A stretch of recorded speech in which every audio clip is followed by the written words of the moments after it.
The thing that I find very fascinating is, let's say, this skill that you have of storytelling somehow, no? So, and I was telling you before as well, like, you compose a bit like theater scenes, Yes, let's say, yeah, no? So, yeah, thank you. I think that's probably, again, part from the Irish culture, because we are storytellers. We love telling stories.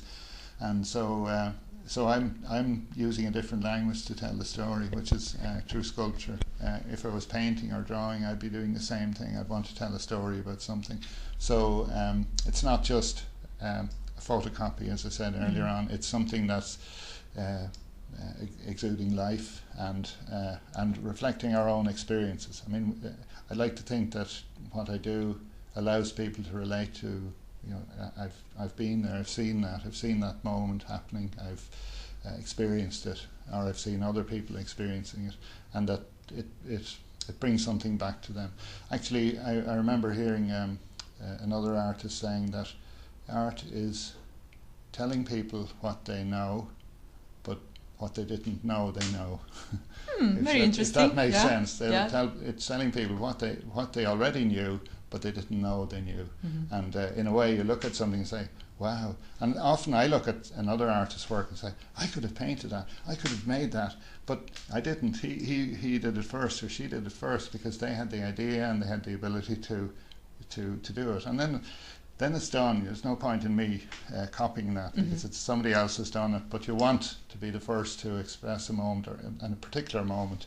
And it could be just a tiny bit different from some other moment, but it's very important that it's your original thought process. And what's very gratifying for me is when other people recognise what it is I'm trying to say. Well, not always. People don't always do that, but when they do, it's wonderful for me, because then I know that I've done my job. Understand. And you were saying about other artists, for example, but which other artists have been very inspiring for you in your career? Well, it's hard not to be inspired by Michelangelo, for example, because, again, going to Italy and Florence in particular, and also because I'm interested not just in sculpture but painting and drawing, and because he was so good at all of those things, he was such a genius. So he has to be number one, and that sounds almost banal to say that, but I think he was fantastic. Also, I love the work of Bernini. I think that Bernini was just. I have a photograph in my studio in Florence and of Bernini. The point is that it's made in marble, and the hands are grasping the body of the woman, and the flesh looks so real, almost like butter. It's so real, and yet he's carved that out of marble. I can't even do that in wax. And then it brings me down to the point where I think if I begin to think I'm good, I look at Bernini's work and I know that I'm so far away. No, it's true, and actually I'm happy with that, because I also think that if you go up a mountain and you keep seeing the summit and you think this is it, I'll be there in a moment, and then oh no, it's up there again. You have to keep going, and in a way it's a little bit disappointing that you have to keep finding another summit. But the day you get to the very top of the mountain, it's an anticlimax, because you can't go anywhere. You can only go down, and it's kind of somehow or other the journey is over. But maybe we never get there, no, because we need always to, let's say, pursue this perfection, no? So we're always researching this. No, absolutely, and I think that that's why I think life is a search, and searching for perfection, searching to be better, but realising you can never be perfect. You can never. I think Bernini's work is the nearest sculptural work I know to perfection for me. I'm not sure every sculptor would agree with me, but I think he achieved virtual perfection. I see. And of course, going back to your work, you started in the beginning more, let's say, with drawing and paintings, as you were saying before, and then let's say that you developed a big passion for sculpture. And let's say, just looking at your operas, you can feel that there is like a need, let's say also technical need, just to go over the bidimensional of the painting, and try to go on, let's say, a tool that could be more three-dimensional, like the sculpture. Is this, really what happened to you? Yes, I had the gift I discovered was that my gift was the ability to see in a three-dimensional way, and I realised afterwards a lot of painters can only see in two dimensions. They find it very hard to express themselves beyond two dimensions, and I was fortunate to be able to do it. My difficulty was I struggled with colour. I had to really analyse colour and work out the formula. First of all, what am I looking at? Is it a warm colour? Is it a cool colour? And so on and so on.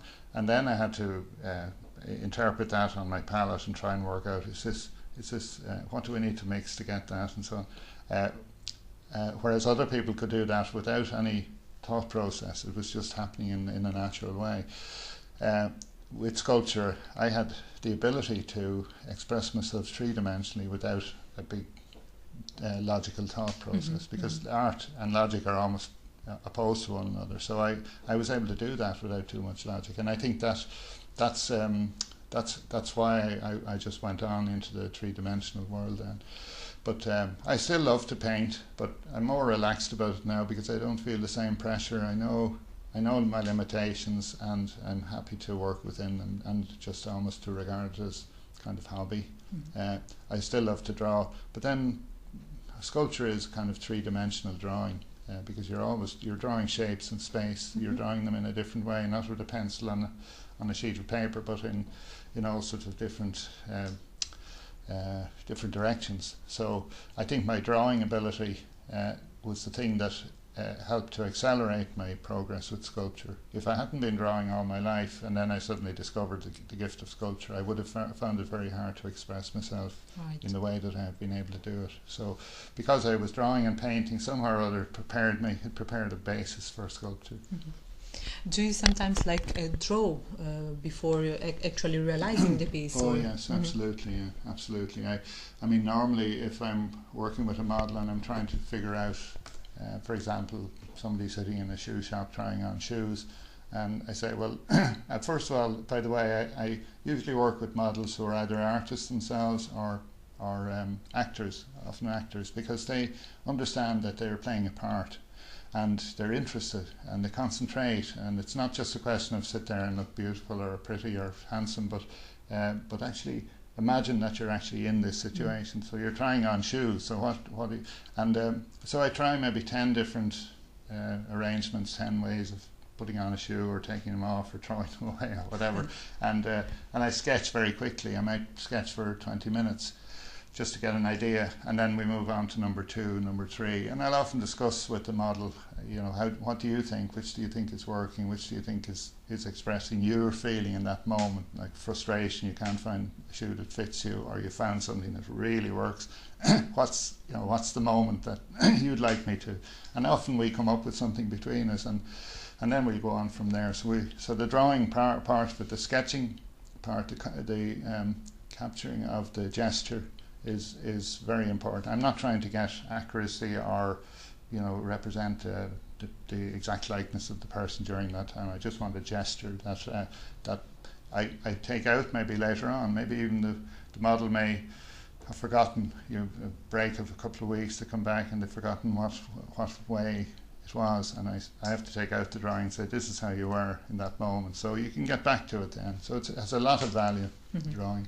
And what you're saying reminds me a bit of like storytelling, as we were saying before, but also a bit of work of film, because drawing the various scenes is as you would do, for example, with storyboards for movies, no? Yeah, absolutely, yeah. No, it's very similar as well. And also you still have to produce a bozzetto, you still have to produce something, maybe a very rough version of what it is you're going to end up with, especially if you're doing something on a commission basis. So you have to say, okay, this is the idea. And I did a commission for Bantry Bay, for the memorial in Bantry Bay, and this was 2 figures. It could have been falling from the sky, could have been floating in the sea, could have been just spirits, but I had to show the idea to other people, and so I did sketched it first, but then I did a very rough bozzetto, which is just rough figures, but I was able to suspend them on a like a mast, so that they were suspended in midair, and then I did it in a small size, and then I put it on the table, I put a bag over it, and then I took off the bag when they came in, just to see what the reaction was. But that was very important, that they could actually walk around and see that three-dimensionally, because I could look at something two-dimensional and imagine what it's going to be like three-dimensionally, but not everyone can do that. So you have to understand that whatever your particular ability is, other people have other abilities, but you can't take their ability to do that for granted. Absolutely. And then you were speaking also about the relation that there is between like the real world and your work. So you were saying before that usually you observe a lot the people, no? Yeah. And back, for example, to the small world, there is something that really catches my attention on this, like the thing of living in the scenes, the doors slightly opened. So there is a kind of, let's say, discrete vision, from your point of view. You were saying maybe a bit of voyeurism before, but I think it's more like a discrete, let's say, approach to the life of people. So, like, you are watching them, but without, invading what they're doing. So you're not disturbing your character. Is this the thing? Yes, there is that to it. I think maybe it's a bit of Irishness as well, because I think Italians, for example, are more open to, sharing these kinds of moments. For example, the girl in the bathroom. It wouldn't bother Italians so much, but Irish people are pretending, we wouldn't be interested in that, and we're a little bit maybe prudish. So maybe I'm reflecting a little bit of that you can have a glimpse, but don't look too much. Don't go around the front and so on. And so you have this little bit of Irishness, but I think in fact Irish people have reacted very well to it, surprisingly well. And I have to say that.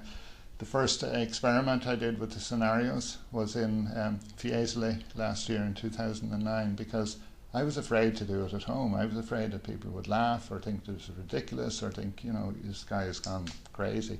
And so I did it first in Italy, because again, as per our earlier discussion, I felt if it's accepted in Italy, then Irish people will find it easier to accept. And it shouldn't be that way, but often it is.